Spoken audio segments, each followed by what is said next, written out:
নেতাজি সুভাষ মহাবিদ্যালয়ের বাংলা অনার্সের থার্ড সেমিস্টারে যে সমস্ত ছেলেমেয়ে রয়েছে তাদের চণ্ডীমঙ্গল কাব্য ইতিপূর্বে আলোচনা হয়েছে। একটা প্রশ্ন আজকে আলোচনা করছি মুরারিশীল চরিত্র সম্পর্কে। মুরারিশীল চরিত্রটি কবি কঙ্কন মুকুন্দের নিজস্ব সৃষ্টি।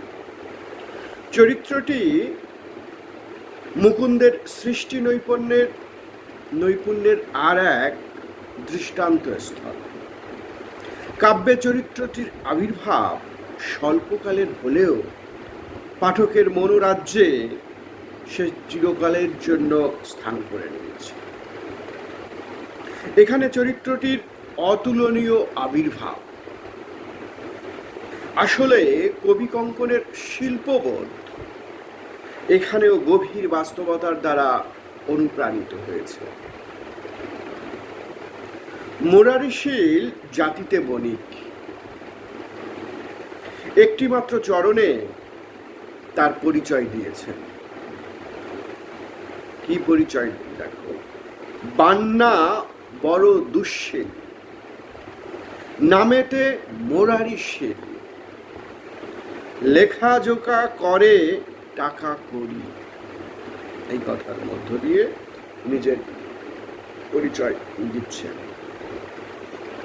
পরবর্তী চরণসমূহে কবিতার দুঃশীলতার স্বরূপ উদ্ঘাটন করেছেন।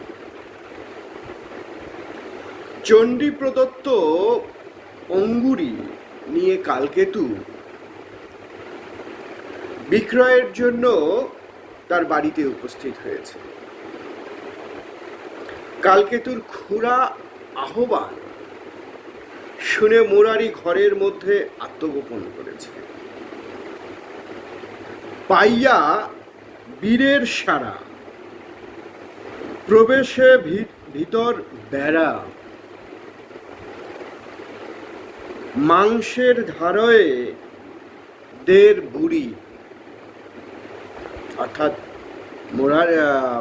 ভারুদের কাছ থেকে, কালকেতুর কাছ থেকে মাংস কিনেছিল। ভেবেছে মুরারিশীল যে মাংসের টাকা নেওয়ার জন্য কালকেতু এসছে, এই কারণে গৃহের মধ্যে পলায়ন করেছে।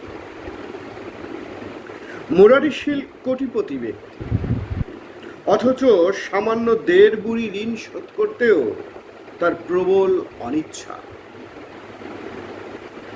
কালকেতুর ন্যায় দরিদ্র ব্যক্তিকে তার প্রাপ্য সামান্য অর্থ থেকে বঞ্চিত করতে মুরারির বিবেক বাঁধে না।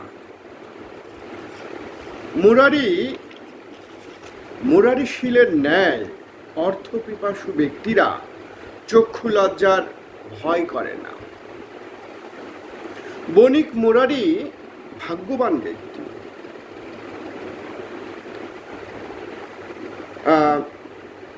সংসারে উপযুক্ত সহধর্মিণী পাওয়া সহজ নয়, কিন্তু মুরারির ভাগ্য এ বিষয়ে ঈর্ষণীয়। মুরারিশীল অতিশয় ধূর্ত, তার পত্নীও যেন হাড়ির শত সরা। কৃপণ স্বামী ভীত, শঙ্কিতভাবে ঘরের মধ্যে প্রবেশ করলে পাওনাদারের হাত থেকে স্বামীকে রক্ষার জন্য বণিক পত্নী বের হয়ে এসেছে। কালকেতুকে সম্ভাষণপূর্বক মুরারির উপযুক্ত সহধর্মিণীর মতোই বলেছে, ঘরেতে নাহিক পোদ্দার, প্রভাতে তোমার খুড়া গিয়াছে ঘাতক পাড়া, কালি দিব মাংসের উধার। কিন্তু এতেও যে আশামুক্ত হতে পারেনি, পাছে কালকেতু অপেক্ষা করে এই আশঙ্কায় তাকে অবিলম্বে বিতাড়িত করার বাসনায় সে নতুন আদেশ জারি করেছে। কি আদেশ দেখো, শোনো, আজি কালকেতু যাহ ঘর, কাষ্ঠ অন্ন এক ভার, একত্রে সুবিধ ধার, মিঠা কিছু আনিহ বদর। অর্থাৎ চাতুর্য কপটতায় বণিক পত্নীও যে কম যায় না, এটা তারই নিদর্শন। কালকেতু পূর্বের প্রাপ্য দেড় বুড়ির তাগাদায় আসেনি, এসেছে কি আমরা প্রথমেই বলেছি, অঙ্গুরীয় দেবী প্রদত্ত অঙ্গুরীয় বিক্রয়ের জন্য। অঙ্গুরি ভাঙাবার জন্য যে সে এসেছিল এবং বণিক মুরারির সাক্ষাৎ না পেয়ে বাধ্য হয়েই তাকে অন্য বণিকের বাড়ি যেতে হচ্ছে জানিয়ে সে প্রস্থানের উদ্যোগ করেছে। নিমেষের মধ্যে সমস্ত পরিস্থিতিরই পরিবর্তন ঘটে গেছে। বণিক পত্নী স্বামীর আবির্ভাবের উপযুক্ত প্রেক্ষাপট রচনা করেছে। কালু দণ্ড দুই করহ বিলম্বন, সরস করিয়া বাণী হাসি কয় বান্নানি, দেখিবা পা অঙ্গুরি কেমন। শিকার দেখে কালকেতুর যে আনন্দ হয়ে থাকে, ধনের আশ্বাসে মুরারির সেইরূপ আনন্দ হয়েছে। লোভ ও কৌতূহলের বশবর্তী হয়ে সে খিড়কি পথে কালকেতুর কাছে পৌঁছেছে। শুধু তাই নয়, কপট অনুযোগের মাধ্যমে কালকেতুর মন ভেজাতেও চেয়েছে। শোনো, বান্না বলে ভাইপো,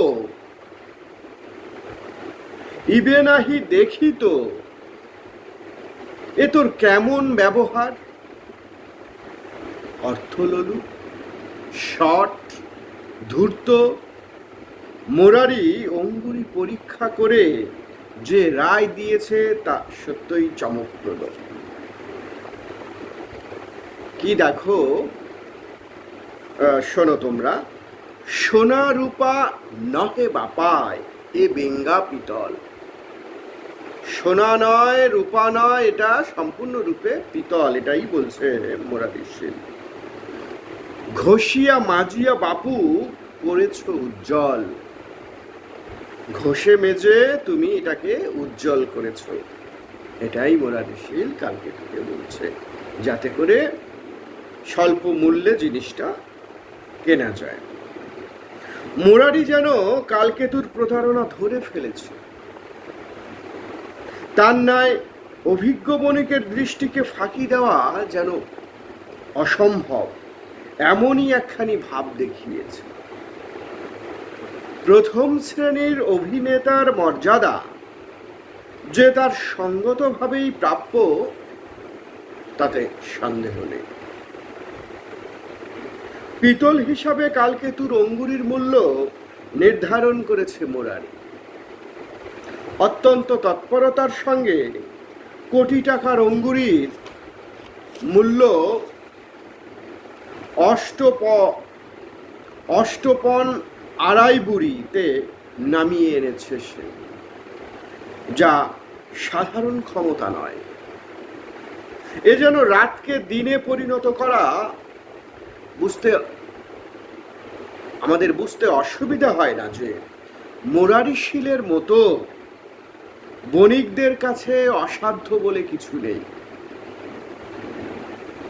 এমন ধরনের প্রতারণা করেও ওষ্ঠপ্রান্তে মুরারি যে মৃদু ও স্নিগ্ধ হাসিটুকু ফুটিয়ে রেখেছে, তা উচ্চতর অভিনয় শক্তিরই নিদর্শন। কিন্তু মুরারি যাই বলুক না কেন, অঙ্গুরিটি দেবী প্রদত্ত বলেই কালকেতুর পক্ষে তার উচিত মূল্য সম্বন্ধে সংশয় জেগেছে। সে অঙ্গুরি সহ স্থানান্তর গমনের অভিলাষ ব্যক্ত করলেও মুরারি তার পিতার নাম উচ্চারণপূর্বক কালকেতুর দুর্বলতার সুযোগ নিতে চেয়েছে। শোনো তোমরা, যে ধর্মকেতু ভায়া মনে কইল লেনা দেনা, তাহা হইতে ভাইপো হইয়াছ শেয়ানা। কালকেতুর বাবার কথা উল্লেখ করে যে তুমি ভাইপো খুব শেয়ানা হয়েছ। ধর্মকেতু ভায়া মনে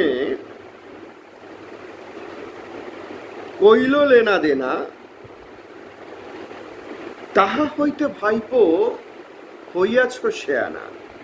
চরিত্রটি কতখানি সজীব এই সংলাপই তার প্রমাণ। মুরারি যেন এখানে লোভ রিপুটির এক জ্বলন্ত প্রতিমূর্তি। তারপর সহসা দৈববাণী হয়েছে। অন্যের অগোচরে দেবী মুরারিকে কালকেতুর উচিত প্রাপ্য মিটিয়ে দেবার জন্য নির্দেশ দিয়েছে। মুরারি কিন্তু এই ঘটনার আকস্মিকতা সম্বন্ধে বিশেষ বিচলিত হয়নি, বরং প্রত্যুৎপন্ন মতিত্বের সঙ্গে ক্ষণপূর্বের কার্যকলাপকে সমর্থনযোগ্য করে তুলেছে। কি সেটা শোনো। হৃদয়ে চিন্তিয়া বান্না হলে বলে মহাবীরে, এতক্ষণ পরিহাস করিলাম তোমারে। এত সময় যা ঘটনা ঘটছিল সেটাকে মুহূর্তের মধ্যে সংযত করে নিয়ে বলছে, হৃদয়ে চিন্তিয়া বান্না বলে মহাবীরে, এতক্ষণ পরিহাস করিলাম তোমারে, তোমার সঙ্গে পরিহাস করছিলাম। কি অদ্ভুত চরিত্র, ভাঙবে তবু মস্কাবে না। এই চরিত্রটির মধ্য দিয়ে কবির লোকচরিত্র সম্পর্কে গভীর ধারণার পরিচয় পাওয়া যায়। উচিত মূল্য পেয়ে কালকেতু বিদায় নিয়েছে, মুরারিশীলেরও কাব্য থেকে প্রস্থান করেছে। চরিত্রটি কবির সৃজন ক্ষমতার বিশিষ্ট নিদর্শন। মুকুন্দ প্রতিভার প্রায় সমস্ত লক্ষণই চরিত্রটিতে বিদ্যমান করেছেন।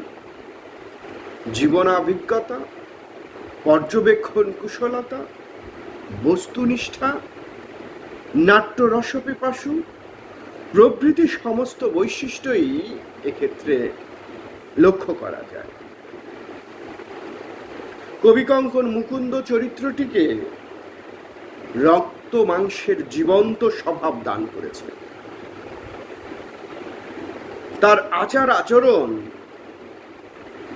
পাঠকের চোখের সামনে যেন প্রত্যক্ষ হয়ে উঠেছে। তাই বিশিষ্ট সমালোচক এ প্রসঙ্গে মন্তব্য করেছেন, যা দিয়ে আমরা এই আলোচনার উপসংহার টানব, যে বাংলা সাহিত্যে বহু সুশীল চরিত্রই যেখানে অকালে প্রাণ ত্যাগ করিয়াছে, সেখানে এই দুশীল বান্নাটি অনায়াসে আত্মরক্ষা করিয়াছে। কাল তাহাকে হরণ করিতে পারে নাই, বরং সেই মহাকালের মনোহরণ করিয়াছে। এটাই মুরারিশীল সম্পর্কে যথার্থ বক্তব্য। ঠিক আছে, এটাই হচ্ছে মুরারিশীল চরিত্র সম্পর্কে আলোচনা করতে হবে, টেক্সটের উদ্ধৃতি দিতে হবে, বিভিন্ন সমালোচকের উদ্ধৃতিও এর মধ্য দিয়ে ফুটিয়ে তুলতে হবে। সেটাই আমি তোমাদের শেষে একটা বিশিষ্ট সমালোচকের উদ্ধৃতি দিলাম, যেটা মুরারিশীল চরিত্র সম্পর্কে তিনি মন্তব্য করেছেন, যে বাংলা সাহিত্যের বহু সুশীল চরিত্রই যেখানে অকালে প্রাণত্যাগ করিয়াছে, সেখানে এই দুশীল বান্নাটি অনায়াসে আত্মরক্ষা করিয়াছে।